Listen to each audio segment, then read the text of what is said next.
Hello, my name is Matt. I am on the team here at Youthscape.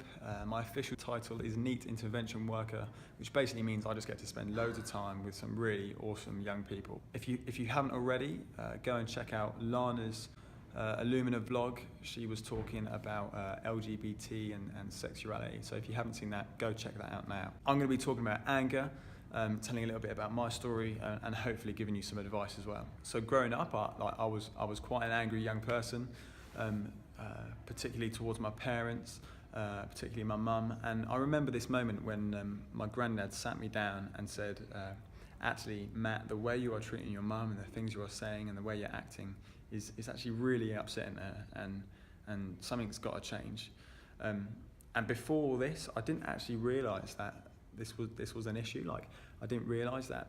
I just thought I was angry and, it's not a big deal. But this just helped me realise that actually what I'm doing and the way I'm treating my mum in particular is not right and not okay, and actually quite upsetting. And it's taken a while, but I feel like I'm through that stage in my life, and through things I've learned and doing some research and things that people have told me, I feel like I'm now less of an angry person.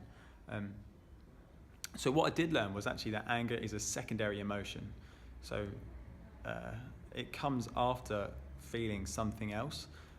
So for me, it was feeling, it came from feeling anxious at school. I just didn't want to be at school for whatever reason.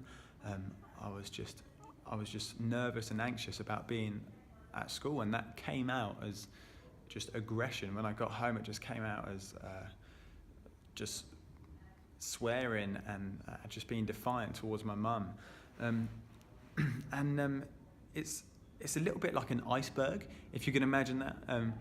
What we see when an iceberg is floating in the water is the bit on top above the water. That is the anger. That is us being aggressive. That is us swearing or lashing out. But what we don't see is what's under the water. Roughly, there's like 70% of the iceberg is actually under the water, and that's what we don't see. And that is the initial emotion that we are feeling. And for me, it was anxiety, but it can be guilt, it can be exhaustion, it can be disappointment, it could be worried about something else, and that's the emotion we're feeling. But it comes out as just this anger, and for me, in just knowing that there's something else going on, really helped me to work through my anger and work through my relationship with my mum, and being able to tackle the actual the real problem, like the actual problem that is actually going on, which was my anxiety, and to actually focus on that and sort of work through that, and then off the back of that, becoming less of an angry person and not reacting and not lashing out.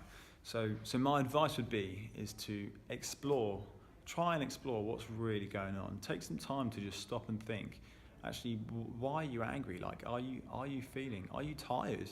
Are you just tired? Have you just not had enough sleep? Are you not eating right?